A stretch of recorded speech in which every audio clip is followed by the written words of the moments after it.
We're going for a little hard meets soft look today. High-key, I love these HSN challenges. It reminds me of the good old days of watching TV late at night when I was absolutely not supposed to be awake. And I remember asking my mom for this cake pan that had a hollow center that you could fill with a jelly or peanut butter or frosting or whatever. And you know what this lady said? You don't need that much cake. That's so rude. Hi, hello everyone, my name is Jer, and if you get spooky, you don't gotta stay spooky. Or whatever it is they say. Cheap soda. The $4 stuff is just as good as the $10 stuff, okay? This week saw the end of the orange bracket. This sucks, feels bad. And for those of you tuning in at home, my pick to go to the next round since the beginning of this has been Akira. I felt like she deserved some flowers after her run in All-Star 6. I was really rooting for her to pull up to the front because she's such a bright light in this world. And I think that good things should come to good people. And I have never flipped on a contestant so hard because going into this, I wasn't really expecting much of Dawn. Like, I thought she'd be fun, but I wasn't rooting for her necessarily. And oh boy, she was a sleeper hit this bracket. And so, spoiler alert, I'm glad the two of them are going to round 2. This week gagged me a fair bit and gagged the room, and I'm hoping it gagged y'all too, because the game changed. The queens were tasked with a home shopping network duo improv challenge where they will be portraying monsters selling a product. This challenge got me thinking because we've seen iterations of the HSN challenge. What if instead they did those as seen on TV commercials where they're doing something really bad in black and white and then they take a product and it suddenly makes them better? I feel like they've done something adjacent to that before. But imagine it starts out black and white. Queens are tripping all over the place like, are you horrible at lip syncing? Try the magic tights. And then it cuts to an in color where they're wearing those tights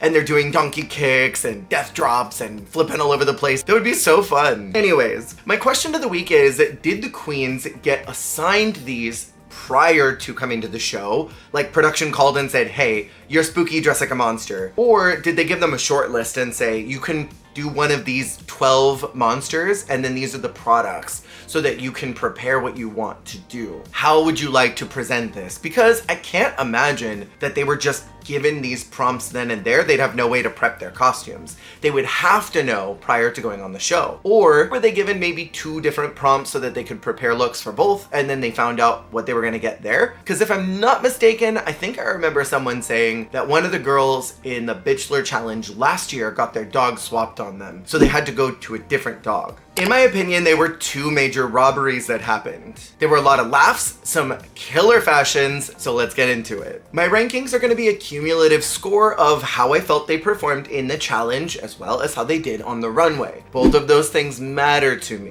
And in my personal opinion, if you are going to pair queens off in a duo challenge, either they need to be weighed against each other like a high-low, or they need to be judged together. You don't succeed or fail on an island. You succeed or fail because you worked well with your partner, or you didn't work well with your partner. There's a handful of times in a duo challenge where someone massively outshines the other, but sometimes people in duo challenges are good because their partner was able to play the corresponding role that amplified the good performance, or the strong performance, if you will. And so that factors in. And prior to making this video, I did a poll asking who y'all thought won. And I think we watched a different show because a lot of y'all are saying that you thought that Morgan and Akira won that one. I totally disagree, but that's the beauty of the internet. We all get to have our own opinions. And so I'll be ranking them as always. And in my 6th position is sadly once again Mystique Summer's New Year's Eve. Mystique's storyline this entire bracket has been tied up with Lucky, starting in week 1 where she gave her that "you can do it, I'm cheering you on." That early alliance that Morgan predicted pretty much right away was going to fall apart. And that culminated into some incredible reality TV this week. Like, you can't write that. She begins the week pulling out the rug from the other queens with her MVQ point, much like Morgan did, giving her point to Akira. In my opinion, I don't see anything wrong with this. If you're a competitive person like me, or if you're a gaming person like me, when you realize that you're not gonna win something, you have to choose who you do want to win. And in a situation like this, choosing someone who you think represents what you're interested in the best is the route to go. So I totally understand where Mystique is coming from. She knows it's not going to be me. Mathematically, there's no way. So who do I want to make sure goes to the next round? She picks Akira. I think that was smart. But then Mystique calls out Lucky and Morphine for not also supporting Akira, saying that the two of them should have given their points to her since she also helped out in the room. That she was disappointed specifically in Lucky. That's big words. And while I don't agree with how she went about addressing this, I understand where she was coming from because Akira was the MBQ of the week. But in a social game like this, no one deserves points over somebody else. And you can't really push your strategy on somebody else's because they've got their own long game that they're working on. So when she ended up accidentally paired up with Lucky, it was both cosmic comic intervention as well as completely expected. Based purely on the dynamics of the room, bonds have already formed. They've clicked, they've meshed. Dawn and Morphine are from the same season, so of course they're gonna have a connection. And Morgan's been tied with Akira. She even gave her point to her at the beginning of the week, so it should have been no surprise that Mystique and Lucky were going to end up together. But yet they both seem kind of gagged about it. Like, oh my god, how could I have known that this was gonna happen? It's interesting to me that Mystique wanted so badly to end up in a bracket with Morgan. That was her entire campaign pitch last year during All-Stars 10, that she and Morgan were the OG untucked fights, that they should be in this bracket together. Only for her to sort of be ignored by Morgan and was her anchor in times where Morgan was a little feisty and Morgan was her anchor when she was feisty. Like, they didn't get into anything, they just sort of helped balance each other out. So I don't really understand why Mystique campaigned so hard to be paired up with Morgan in a bracket, only to not really do anything with that opportunity. She squabbled that opportunity. In the improv challenge, she is assigned a Frankenstein monster who's pitching these dead bags. A body bag, if you will. The concept behind this character is fun, but the problem is Mystique wasn't fun. You can always tell when a queen went to at least one improv class before returning back for All-Stars, and you can always tell which queens didn't. She committed a pretty big sin, and that was cutting off her partner before it even started. And Michelle was pretty on the nose with her assessment that she allowed that frustration over Lucky not having her back or Akira's back get to her. And I think the other problem is when you have an improv partner like Lucky who's a bit off the beaten track, a little off the rails, you have to let them be wild and you have to figure out how to anchor them without stepping on them too much or oppressing their abilities. You have to find a balance of what Alaska did with Alyssa in All Stars 2 by letting her go for it and do her Alyssa-isms. But you cannot allow yourself to be Mariah and get steamrolled by Godland. There's a yin and yang in all of that, and Mystique didn't do any of that. She also didn't have any of the ferocity of those HSN divas. I think about those ladies who could sell ice to a polar bear because they've got so much charisma, or those girlies that when I'm scrolling on TikTok, I will stop and watch their gemstone auctions or their rock auctions, and I just will watch them because they're so interesting in what they're saying, how they're saying it, how they're bantering with the chat. And you can't say no in an improv challenge. There was a point where Lucky said, you know what would be great in this bag is my product. And Mystique immediately said, no, we're done with that. That is such a mistake, Mystique. I like her Bride of Frankenstein look, but make it basketball lace. I thought that was very hot. But beyond the look, it was just a bad performance. And I felt ultimately bad for Lucky getting stuck with her because she did not want to work with her. Realistically, I don't know who Mystique would have worked well with because I don't think it would have been Morgan. On the runway, the category is Paris, France. I won't lie, with Mystique's look, I laughed, and I shouldn't have. She was going for a black Charlize Theron inspiration, and I'm assuming it's from her J'adore campaigns. Okay.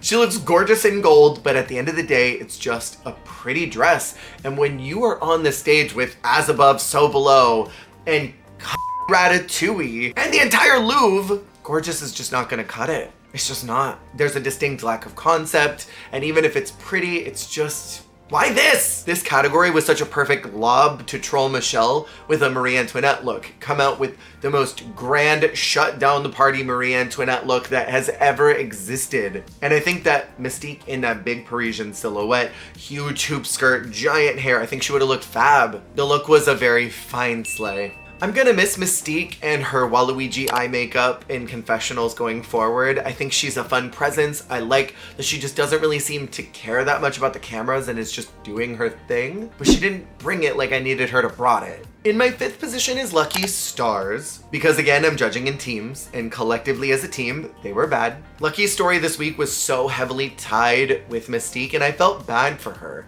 This is someone who she thought she had made a friend in week 1, only to get bulldozed by her and not really feel her vibe, and Lucky was trying to make the best of it, and Mystique kept shutting her down. I wouldn't want that to be my last episode on Drag Race. I would rather my legacy be untarnished from looking like the most brick woman on earth in that crusty outfit she sewed in her season. Lucky is assigned a vampire who's going to be hawking a supplement for iron deficiency. I actually really like that prompt. When she said something like, "Here we have something for those who need some low darling efficiency."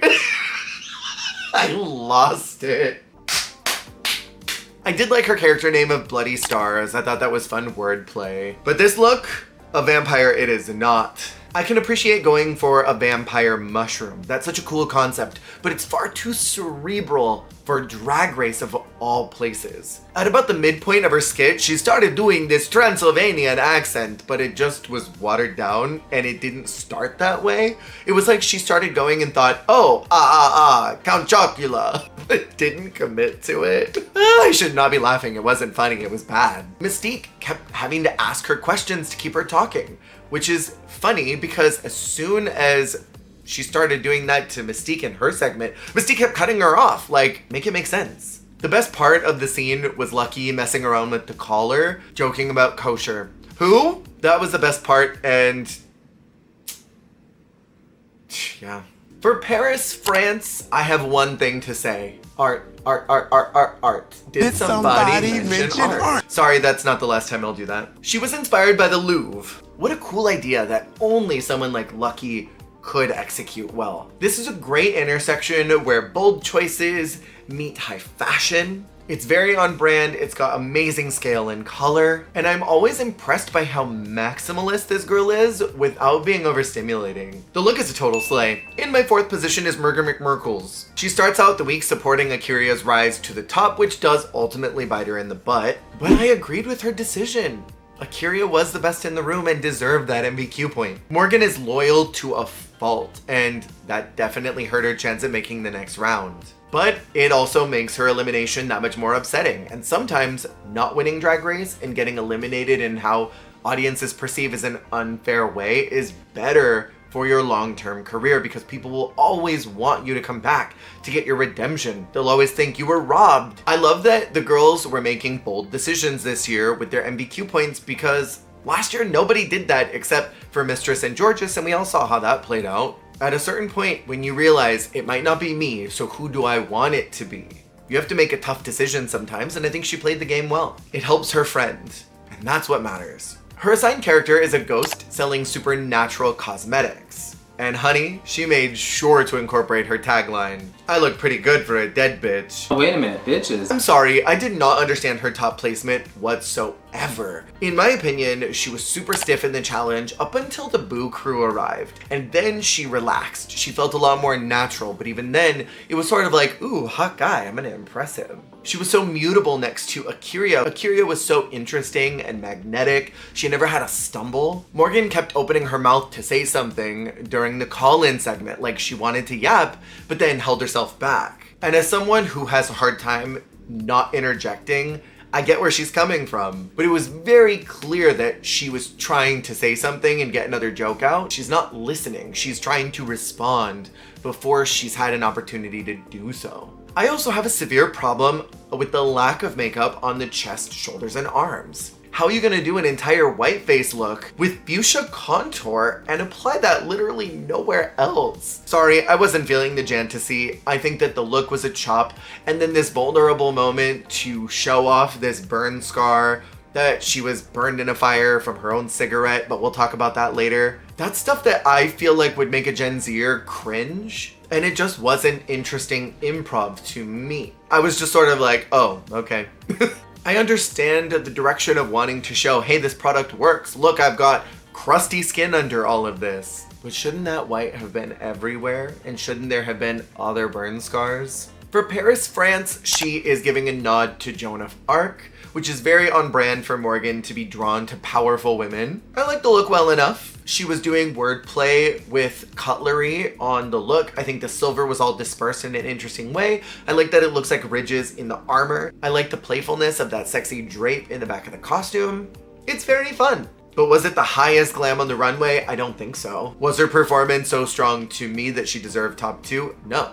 But here's the thing. If Rue is going to call her as top 2 twice, and then say that the tie break will be based on overall performance, I got bad news, girlies. If anyone had a stronger body of work, it was her. And not that I don't want Akira in the second round, because I do. But this was very clearly a miscalculation on keeping that in the edit. I don't know how they could have reframed that or done some type of pickup, but including that Rue was incorporating their progress in the entire season, I think sets it up as an eyebrow raise like, but wait, this girlie won 2 challenges? What do you mean she's not moving on to the next round? These things matter until they don't. And in my third position is Akira, who started this week feeling very good about her placement, and honestly, I think that made her a little complacent in the challenge. She wasn't as funny as we know Akira to be in improv. She was just sort of having fun and doing her thing, but she wasn't pushing it too hard. But honestly, I don't have a lot to say about her this week. I think she gave very low output. She was assigned the role of a mummy who will be selling the world's longest infinity wrap. Also a very funny prompt. When she said it was woven by her subjects, I giggled. And I also liked her saying that you could use it to hide a man's feet because some men should hide their feet. Some men do not have pretty feet. Put those grippers away. She was fun, she had nice energy. I thought she seemed like a very nice lady as Queen Nefertiti. It was very authentic for HSN and I feel like she was active in the scene, but I didn't find it terribly funny. But her presence in that skit, I think, was stronger than Morgan's. And for Paris, France, she is giving bananas. Okay, yes to the booba, first off. This is probably the best Josephine Baker reference that we've seen on Drag Race in the multitude of them we've seen so far. And I love a bitch who is not afraid of some rhinestones. The movement of those bananas on the skirt was killer, like totally next level. It is a complete slay. In my second position is Morphine Love Dion, who at this point I'm pretty sure the judges are just like, oh, she's Athena and Juicy's relative. We're not gonna give her anything. Once again, teams should be judged as teams. It works in favor of Ginger, who looked a mess in that design challenge, but here, no.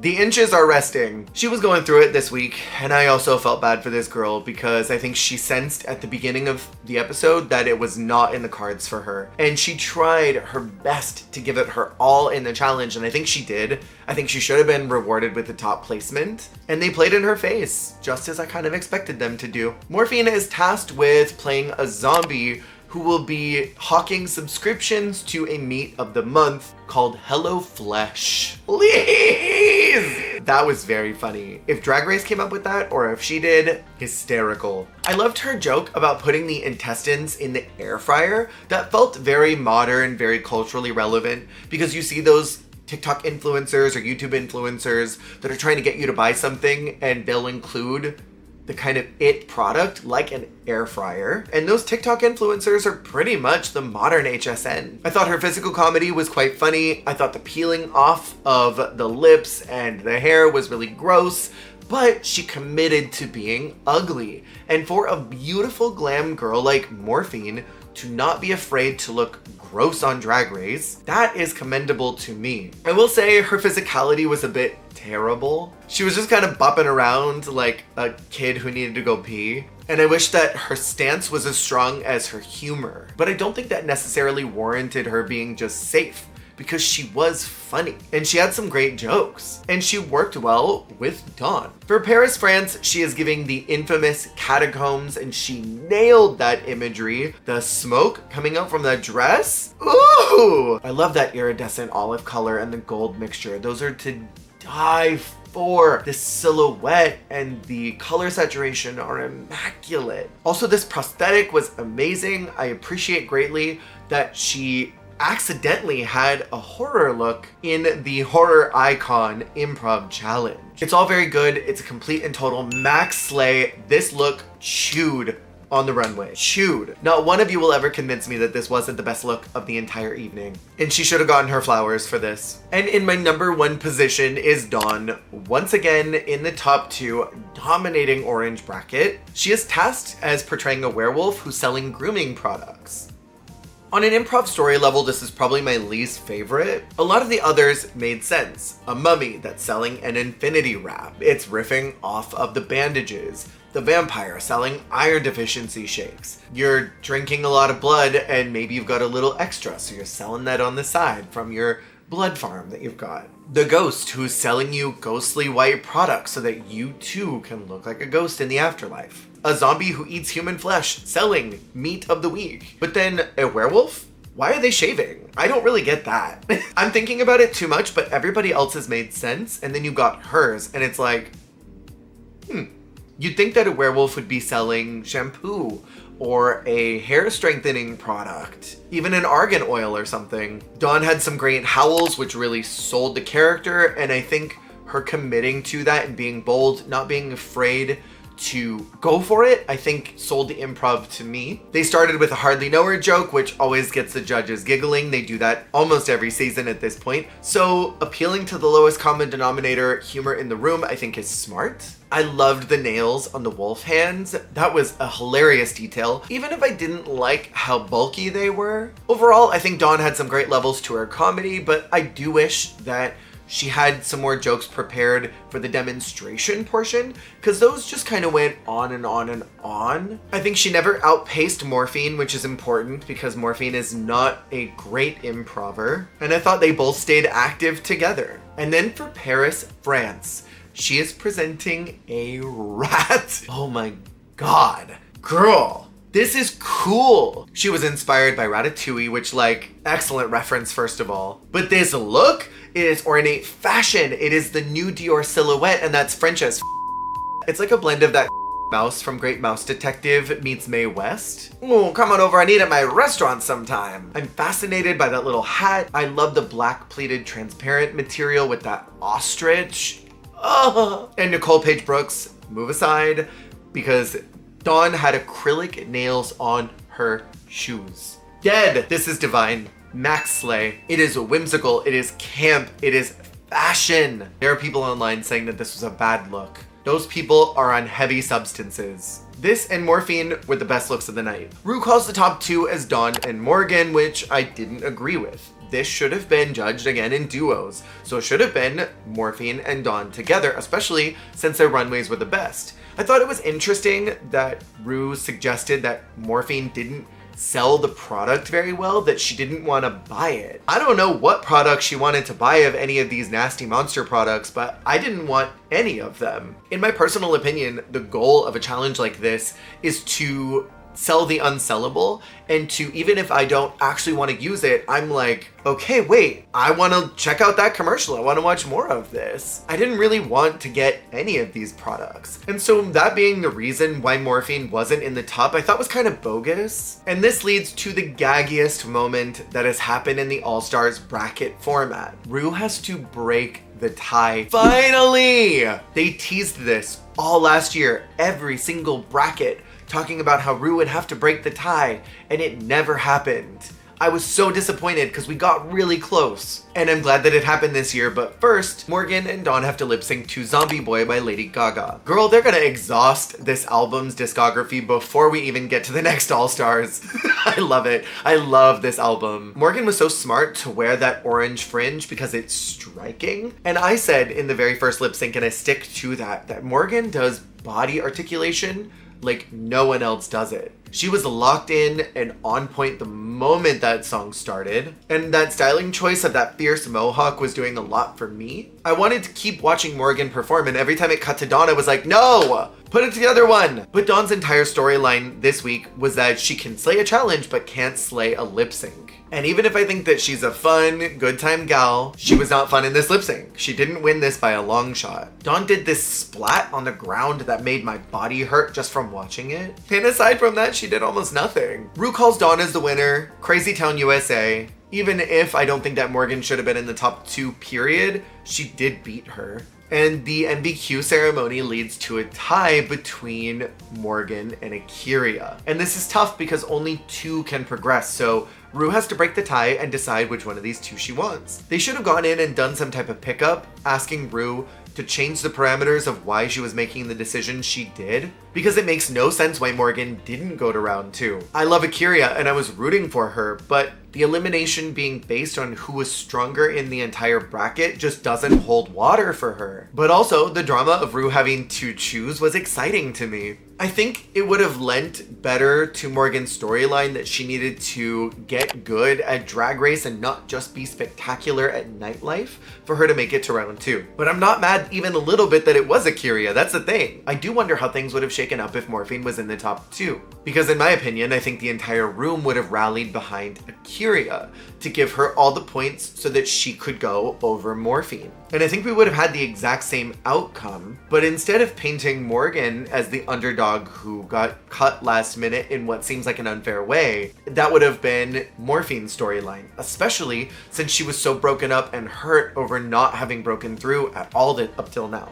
Maybe the producers kind of expected this to happen, and they wanted to force Rue's hand in that tiebreaker because they just wanted to do it. And this is my last thought on this challenge, absolutely no shade to Orange Group, but I think that this challenge in particular would have slayed with Purple Bracket. I'm imagining Sugarcane getting a redemption for her monster ball. I'm imagining Kennedy Davenport getting to do any iteration of her burned Glamazon bitch. I think Jasmine Kennedy would have been so funny. And while I don't know what Joey would have done, I think that she could have maybe done a riff on her Poison Ivy if they got to have any say in what their product was. I don't really know what Hershey would do, but I think she would be fun too. And Sam's a fun improver, and she's had some time off the show to get even better at it. I think all of them would have been much funnier, where Orange Bracket was sort of just passable. NT Ways. What a nail biter this episode was. What'd you think about the finale of Orange Bracket, and who are you rooting for going into Pink Bracket? The first challenge is a duet challenge. I don't know if I like that.